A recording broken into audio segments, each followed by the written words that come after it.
결혼 8년 차 되는 두 아이 엄마입니다.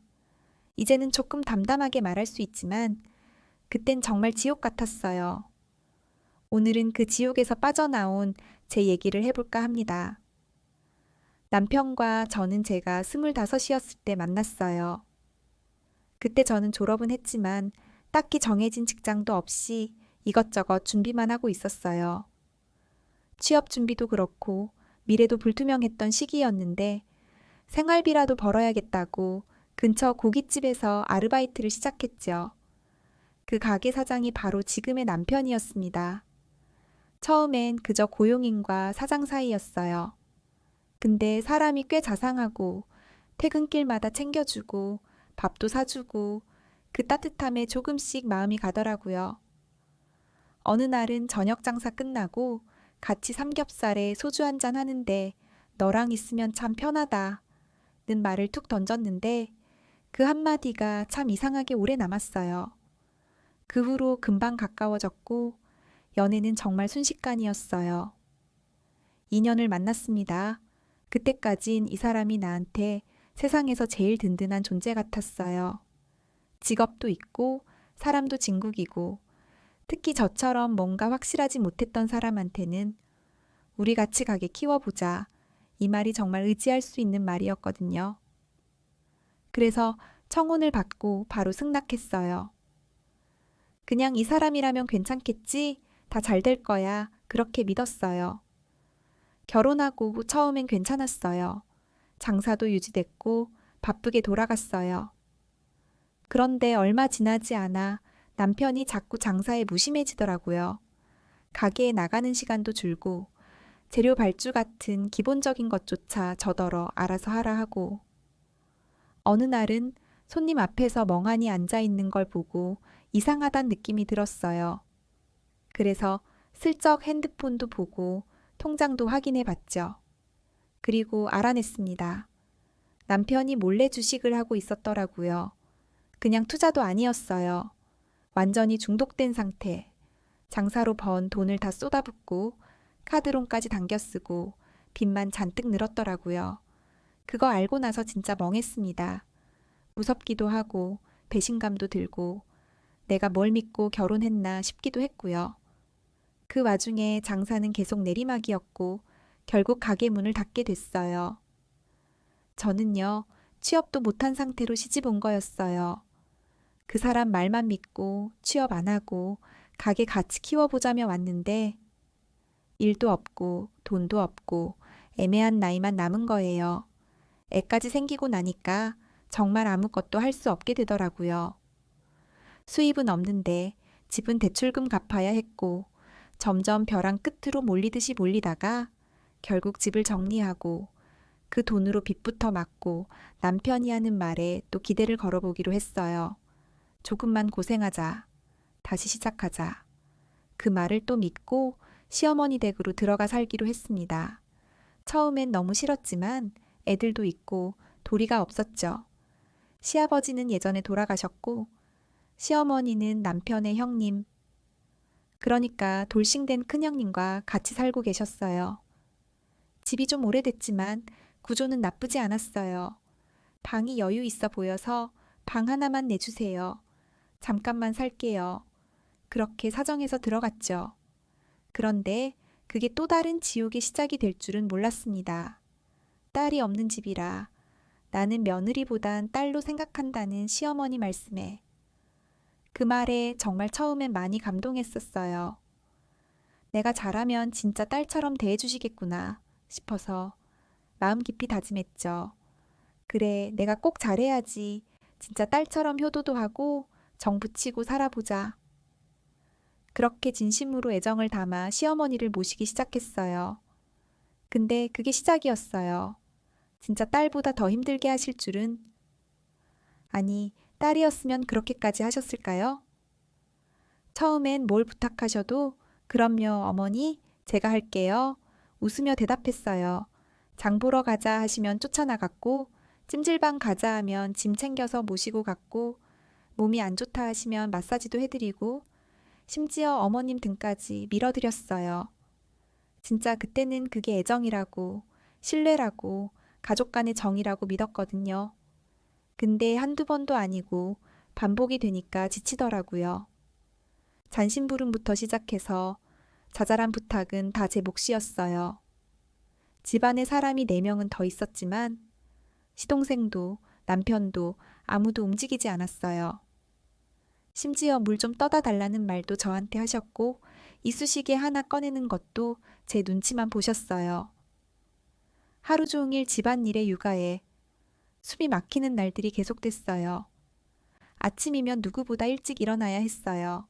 새벽같이 일어나 밥 차리고 아이들 등원 준비하고 거기다 어머님 아침상까지. 그런 와중에 잠도 제대로 못 자고요. 밤엔 애들 밤중 수유며 자다 깨며 울며 그야말로 24시간이 전쟁이었어요. 남편은요? 말해서 뭐해요? 퇴근하고 들어오면 소파에 착 앉아서 핸드폰만 들여다보고 꼼짝도 안 했어요. 아이 한 번 안아주지도 않고 설거지라도 한 번 해본 적 없고 여보, 쓰레기 좀 버려줘 하면 일하고 온 사람한테 또 시키냐. 너는 집에 있잖아. 그 한마디로 끝이었어요. 저는 그 말이 너무 서러웠어요. 집에 있으면 아무것도 안 하는 건가요? 아이들을 하루 종일 안고 먹이고 씻기고 놀아주고 밥하고 청소하고 빨래하고 정신줄 붙잡고 하루를 보내는 게 아무것도 아닌 일처럼 느껴졌어요. 밤마다 남편과 누워 있으면 눈물이 맺힐 때가 많았어요. 나 너무 힘들어. 진짜 버틸 자신이 없어. 그렇게 말해봤자 돌아오는 말은 항상 똑같았어요. 조금만 참자. 지금은 어쩔 수 없어. 곧 괜찮아질 거야. 그 말을 들을 때마다 마음속에선 또 하나씩 무너져 내렸어요. 도대체 그 꽃이 언제인지 하루하루가 끝나지 않는 터널처럼 느껴졌어요. 그래도 그때는 참았어요. 그래, 언젠가는 끝나겠지. 아이들만큼은 웃게 해줘야지. 그 한 가지 마음으로만 버텼던 것 같아요. 근데 사람이잖아요. 딸처럼 아껴준다는 말 한마디에 그 말 하나만 믿고 감정 다 줬던 내가 너무 바보 같았어요. 그게 시작이 될 줄은 정말 몰랐거든요. 정말 또 참을 수 없고 정말이지 비참했던 건 그 많고 많은 일 중에서도 아주버님의 속옷 빨래까지 손빨래를 시키시던 시어머님이었어요. 그걸 아무렇지 않게 제 손에 쥐어주시는데 처음엔 잘못 본 줄 알았어요. 아니겠지. 이건 그냥 실수겠지. 근데 아니었어요. 정말 아무렇지 않게 이것도 같이 좀 해줄래? 하시더라고요. 처음엔 진짜 너무 놀라서 아무 말도 못했어요. 그냥 허탈하게 웃기만 했죠. 근데 그게 시작이었어요. 그날 이후로 아주버님은 모든 빨래를 저한테 맡기셨어요. 양말부터 속옷까지 그 사람의 모든 것이 제 손을 거쳐가야 했고 심지어 방 청소도 제가 하게 됐어요. 설거지, 청소, 다 제 몫. 가끔 와서 밥 먹고 가는 아주버님 친구까지 밥 차려야 했어요. 그렇게 하루하루가 지나가면서 전 점점 나라는 존재가 사라지는 느낌이었어요. 애들 키우는 것도 모자라서 남편, 시어머니, 아주버님까지 마치 어른 하나의 아이 넷을 돌보는 기분? 정말 숨 막혔어요. 아침에 눈을 뜨면 오늘은 무슨 잔심부름을 해야 할까?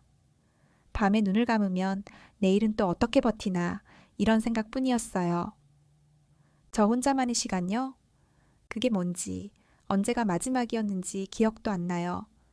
책 한 장 제대로 읽어본 기억도 없고 샤워도 늘 아이들 씻긴 다음에 쫓기듯 했어요. 진짜 거울 속 제 얼굴을 보면서 이 사람이 누구지 싶을 정도로 초췌하고 퀭하고 망가져 있었어요.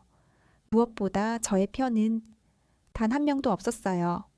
남편은 회사 다녀온다는 이유로 매사 무관심했고 시어머니는 제가 딸이라고 하면서도 실상은 그냥 일하는 사람처럼 대하셨어요.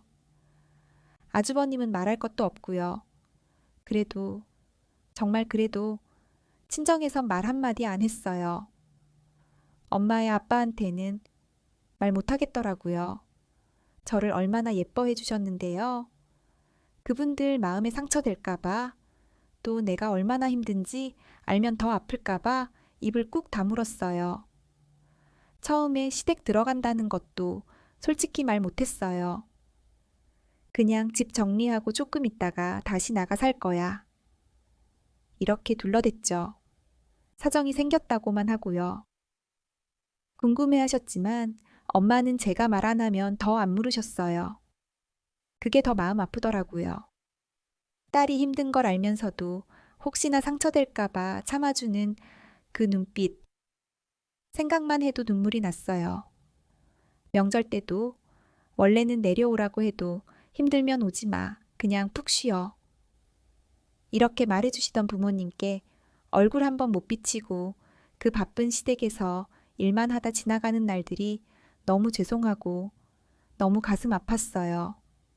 스스로에게 화가 났어요. 내가 왜 이러고 사나? 왜 이렇게까지 무너져야 하나? 왜 말 한마디 못 꺼내고 왜 그 사람들의 말에 태도에 이렇게 흔들리는 건가? 이른 나이에 엄마 아빠 우겨서 결혼한 것도 내가 선택한 거라 말 한마디 못 꺼내는 이 상황이 더 나를 미치게 만들었어요. 하루는 이런 날도 있었어요. 시어머니가 친구분들 모임에 나가셨는데 밤늦게 전화가 와서는 술에 취했으니 데리러 오라시는 거예요. 그 시간에요. 그냥 택시 타시라 하면 또 괜히 삐치시고 그날따라 남편은 전화도 안 받더라고요. 결국 제가 갔어요. 운전해서 가는 내내 짜증이 머리끝까지 났어요. 내가 뭐 택시기사야 뭐야. 술 마신 건 본인인데 왜 내가. 그런 생각으로 이를 꽉 깨물고 도착했죠. 근데 가보니까 완전 시끌벅적한 거예요. 왁자지껄 웃고 떠들고 술에 취해 기분 좋으신 시어머님은 우리 며느리 왔다 하시더니 갑자기 노래 시키고 술 한 잔 따라 돌리라 하시더라고요. 다들 쳐다보는데 안 할 수도 없고 억지로 웃으며 맞춰드렸죠. 속은 부글부글 끓는데 그냥 견딘 거예요. 그렇게 어찌어찌 끌려다니다가 겨우 집에 모셔다 드리고 어머니 저도 좀 피곤한데 다음부턴 택시 타시고 들어오시는 건 어때요? 이렇게 조심스럽게 말했더니 갑자기 얼굴이 굳더니 이러시는 거예요. 뭘 그렇게 불만이 많아? 다 너 자랑하려고 그런 거야? 노래도 잘하고 착하다고? 내가 그런 며느리 뒀다고 자랑한 건데 시험이 잡으래라고? 요즘 며느리들은 진짜 버릇이 없어. 그 순간 진짜 숨이 턱 막혔어요. 이게 자랑이야? 사람 부려먹고 불러내고 남들 앞에서 웃게 만들고 그게 자랑이야? 그냥 집까지 오는 내내 울었어요. 운전하면서도 눈물이 자꾸 나서 신호 대기할 때마다 눈 비비고 거울 보는데 눈이 빨갛게 충혈돼 있더라고요. 그뿐만이 아니에요. 시어머님, 아이들 정말 예뻐하셨어요. 근데 아이들이 점점 자라면서 저를 많이 닮더라고요. 눈, 코, 입 표정 하나하나가 저 어릴 때 사진이랑 너무 닮았어요. 그걸 보면서 저는 참 신기하고 감사했거든요. 그래, 나도 뭔가를 남겼구나. 이 아이들이 날 닮았구나.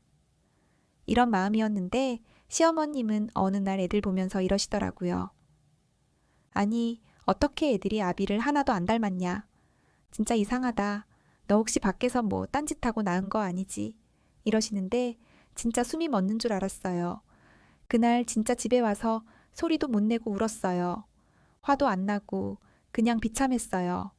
제가 얼마나 조심스럽게 살아왔는지. 남편이 제 첫사랑이고 그 사람이 제 인생 첫 남자예요. 정말 아무것도 모르는 아이처럼 그 사람 하나만 보고 그 사람만 사랑해서 온 마음을 다 바쳐서 제 젊음을 통째로 내준 사람인데 그런 저한테 그런 말을 한다는 게 진짜 미치도록 섭섭했어요. 이게 사람이 할 말인가 싶고 그 말을 들으면서도 제대로 반박도 못하는 제 자신이 너무 한심해서 너무 슬펐어요.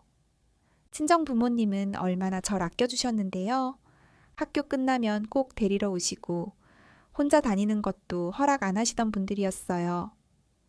대학교 때도 연애 같은 건 꿈도 못 꾸고 겨우 사회 경험이라도 해보고 싶어서 몇 달 동안 졸라서 허락받고 시작한 아르바이트에서 그 사람을 만난 거였거든요. 그렇게 조심조심 연애 시작하고 정말 모든 걸 걸고 결혼했는데 그런 저한테 아이들한테까지 그런 막말을 툭툭 던지시는 걸 보고 이 집은 나를 딸로 여기는 게 아니라 그냥 필요할 때 이용하는 사람, 책임 떠넘기는 사람으로 보는구나 싶었어요. 정말 마음이 바닥까지 꺼졌던 날이었어요. 그러던 어느 날이었어요. 제 동생이 서울에 볼 일이 있어 올라온다길래 잠깐 얼굴이나 보자 하더라고요. 저도 오랜만에 동생 얼굴 보는 거라 반가운 마음에 밖에서 만나자 했어요. 근데 옆에서 제가 통화하는 걸 들으시던 시어머님이 뭘 굳이 밖에서 보냐, 사돈처녀 얼굴이나 한번 보지, 여기로 부르라 그래? 하시는 거예요. 사실 조금 망설였어요. 이 집 분위기를 동생이 알까봐 괜히 불편할까봐요. 근데 또 괜히 거절하면 더 귀찮게 구실 삼으실 것 같아서 그냥 그러자 하고 집으로 불렀어요. 동생이 오자마자 저희는 반갑게 껴안고 학교 때 얘기며 친구 얘기며 웃고 떠들었죠. 진짜 오랜만에 사람다운 느낌이었어요. 근데 그 시간도 오래 가지 않더라고요. 시어머님은 동생이 와 있건 말건 평소처럼 저를 부르셔서 이것 좀 가져와 봐라. 저기 뭐 없던데 사다 놔야겠다. 차라도 대접을 해야지. 얼른 움직여. 하시더라고요. 습관처럼 몸이 먼저 반응했어요. 잠깐만, 내가 이거 금방 해드리고 올게. 이 말을 몇 번이나 하면서 동생 앞에 앉았다 일어났다 앉았다 또 뛰어나가고 동생은 조용히 웃고 있었지만 그 표정이 이상하게 무겁더라고요. 그 순간은 그냥 지나갔어요. 그런데 며칠 뒤 엄마한테서 전화가 왔어요. 요즘은 힘든 거 없냐? 어디 아픈 건 아니지? 시간 나면 한번 얼굴 보자. 평소와는 다른 말투에 뭔가 알았다는 느낌이 확 들더라고요. 그래서 애들 돌보느라 정신 없어서요. 조금 지나서 연락드릴게요. 하고 얼버무렸죠. 그렇게 며칠을 버티고 있었는데 서울로 갑자기 엄마가 올라오셨어요. 볼 일 있어서 왔으니 얼굴 좀 보자. 하시길래 가까운 카페에서 만났어요. 마주 앉자마자 엄마가 제 손을 꼭 잡으셨어요. 대충 들었다. 동생이 너무 속상해해서 다 얘기했더라. 그 말 듣자마자 눈물이 왈칵 쏟아졌어요. 울지 않으려고 했는데 입을 떼기도 전에 그냥 터졌어요. 엄마, 나 진짜 너무 힘들어. 그 말밖엔 안 나왔어요. 애 낳고 살림하면서 살이 찌는 게 아니라 진짜 뼈만 남았어요. 거울 보면 제가 낯설 만큼 피골이 상접하다는 말이 무슨 말인지 그제야 알겠더라고요. 엄마는 조용히 제 등을 쓸어주시며 차근히 말해봐 무슨 일이 있었는지. 하시기에 그동안 꾹꾹 눌러 담았던 이야기 하나도 빠짐없이 다 털어놨어요.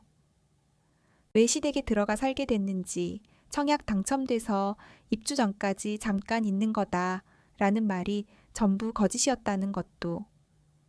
집에서는 내가 그냥 밥하는 사람이고 청소하는 사람이고 심지어 말벗, 간병인, 애들 엄마이기 이전에 그 집의 하녀처럼 살아왔다는 걸.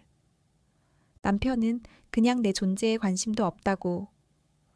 엄마는 말없이 듣고 계셨어요. 그러더니 한참 후에 말씀하시더라고요. 이제 마음 독하게 먹어야 해. 너 그렇게 살다가 진짜 네 인생 다 놓친다. 저는 사실 그때까지도 이혼이라는 단어는 한 번도 떠올려 본 적이 없었어요. 그냥 견디다 보면 나아지겠지. 세월이 흐르면 괜찮아지겠지. 그 생각만 하며 살았거든요. 근데 엄마가 그 말을 딱 하시니까 머리를 세게 한 대 맞은 것 같았어요. 그래, 이혼도 할 수 있구나. 이게 끝은 아니구나. 그런 생각이 들더라고요. 근데 또 아이들이 걸렸어요. 애들이요. 그 애들 때문에 그 모든 걸 견딘 거기도 하니까요. 이혼 가정의 아이로 키우고 싶지 않다. 요즘은 뭐 그렇게 사는 사람 많다지만 저는 그러기 싫었어요.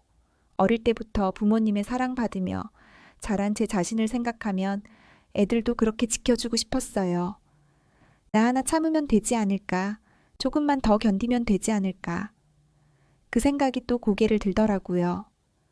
그날 엄마는 제게 방법을 주셨어요. 이제는 네가 강해져야 해. 누가 널 위해주지 않아. 너라도 널 지켜야지. 그 말을 하시곤 옆방으로 들어가시더니 잠시 뒤 작은 서류 봉투를 들고 나오셨어요. 열어보니 꽤 큰 액수의 통장이 들어 있었어요. 엄마 이게 뭐야?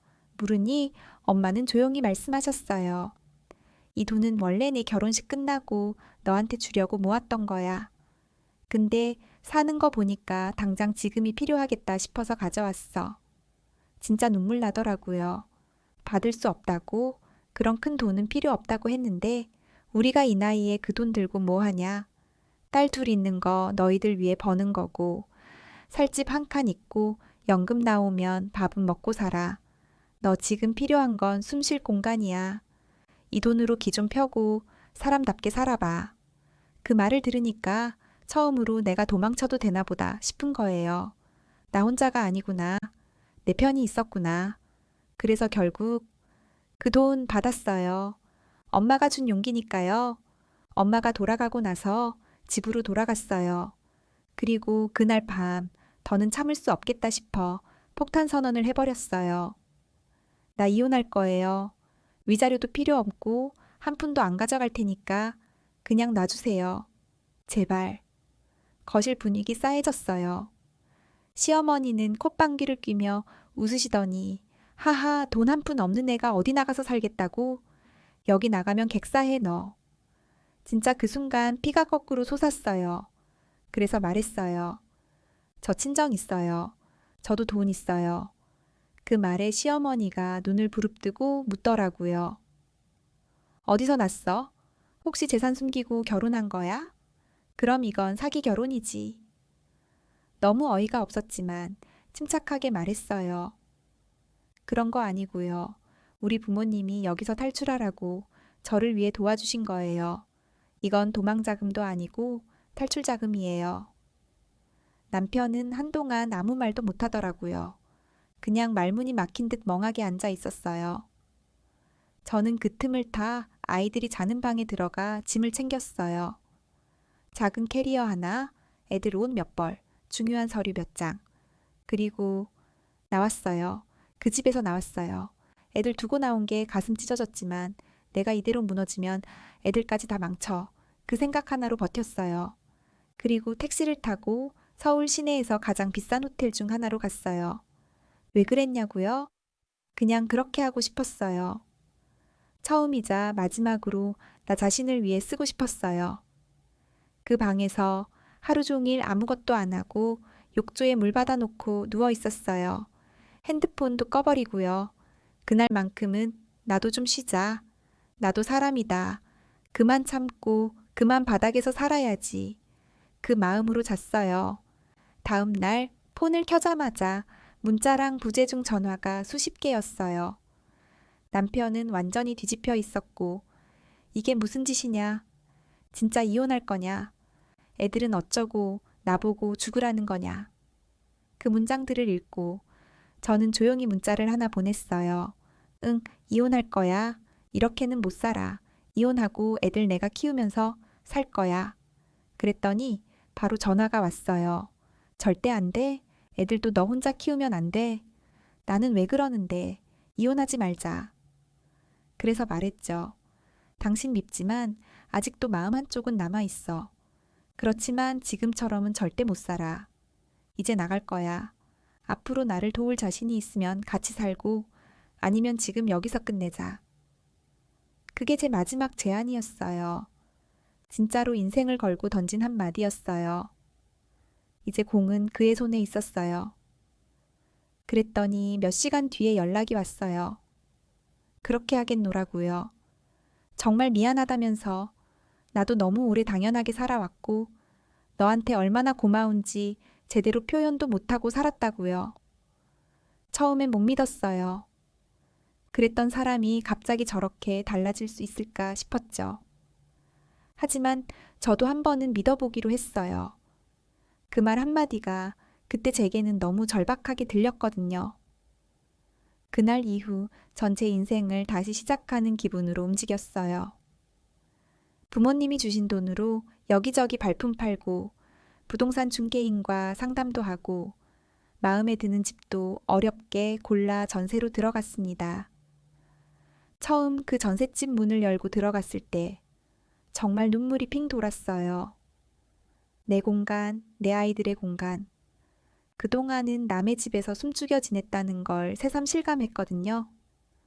남편도 자기 월급에서 일부를 보탰고 그동안 하고 싶었지만 엄두가 안 났던 제 작은 꿈이었던 커피집을 열었어요. 테이크아웃 전문이라 좌석은 몇 개 안 되지만 처음 간판 걸고 문 열던 날 아직도 생생해요. 그날 새벽까지 커피 머신 닫고 컵 하나하나 진열하고 메뉴판까지 송글씨로 만들며 설레는 마음이 컸어요. 남편은 아침에 아이들 데려다 주고 저는 일찍 나가 준비하고요. 오후엔 알바 한 명 뽑아서 도와달라 하고 아이들 데리러 가요. 그렇게 몇 달을 반복하니 조금씩 손님도 생기고 단골도 붙더라고요. 남편도 밖에서 일하느라 피곤할 텐데 가끔 마감 시간에 와서 청소 도와주고 가요. 예전엔 상상도 못할 모습이었죠. 처음엔 어색하게 밀대질하다가 이젠 제가 시키기도 전에 알아서 걸레질하고 쓰레기 비우는 걸 보면서 속으로 많이 놀랐어요. 사람이 이렇게 달라질 수 있구나 싶어서요. 그날 이후 아직도 시어머니 얼굴은 못 보고 있어요. 보고 싶지도 않고요. 남편한테도 말했어요. 당분간은 진짜 그 집안이랑 얽히고 싶지 않다고요. 남편도 이해해줬고 그렇게 하자고 하더라고요. 요즘은 남편이 가끔 들려주는 시댁 소식이 저를 웃게 만들어요. 우리가 나간 이후로 시어머니는 밥도 제대로 못 챙기신다네요.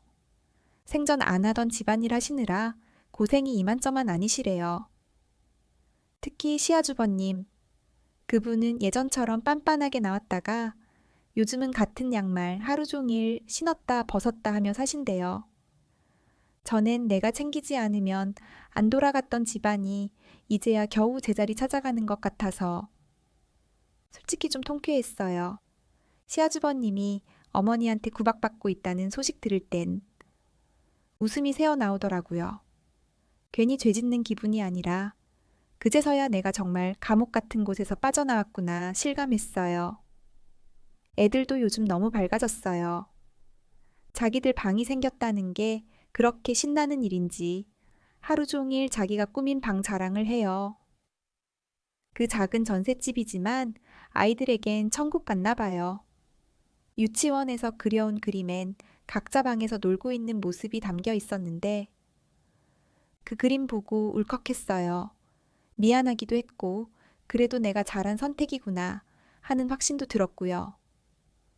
남편도 아이들 앞에서 많이 변하려 해요. 예전엔 육아에 1도 관심 없던 사람이었는데 요즘은 자기가 동화책 읽겠다고 먼저 나서요. 아직 어색하게 목소리 바꾸면서 읽지만 그런 모습이 저에겐 너무 고맙고 감사해요. 손 하나 까딱 안 하던 그 사람이 이렇게 변해가는 걸 보며 그래, 한 번만 더 믿어보자. 다시 시작해보자. 마음 먹었어요. 어린 나이에 결혼해서 다른 연애 한번 못 해보고 그냥 결혼 생활에 들어갔던 제가 너무 불쌍하게 느껴졌던 때도 있었는데 지금은 조금씩, 정말 아주 조금씩 그때의 나를 안아주고 있어요. 다시는 주식 같은 허황된 꿈 꾸지 않겠다고 남편도 약속했고요. 우리에게 지금 이 생활이 얼마나 귀하고 소중한지 알게 됐다고요. 비록 시작은 작고 초라했지만 그 위에 차곡차곡 신뢰와 생활을 쌓아나가기로 했어요. 부모님께 받은 그 큰 사랑에 어떻게 보답해야 할지 가끔 밤마다 생각하다가 눈물이 나요. 금전적으로 조금이라도 갚아드리려고 하면 절대 받지 않으세요. 정말 정색하시면서 너희들 잘 사는 모습 보여주는 게 갚는 거라고 하시더라고요. 저는 그 말씀을 가슴 깊이 새기고 있어요. 살아계실 동안 정말 최고의 효도를 하며 살아야겠다 다짐해요. 그렇게 큰 사랑을 받고 자란 제가 금수저 아닌가 싶기도 해요. 물질이 아닌 사랑으로요. 저희 애들도 그런 금수저로 키워야겠다는 생각이 밤마다 절 다잡게 합니다. 제 이야기를 이렇게 길게 읽어주셔서 진심으로 감사드려요.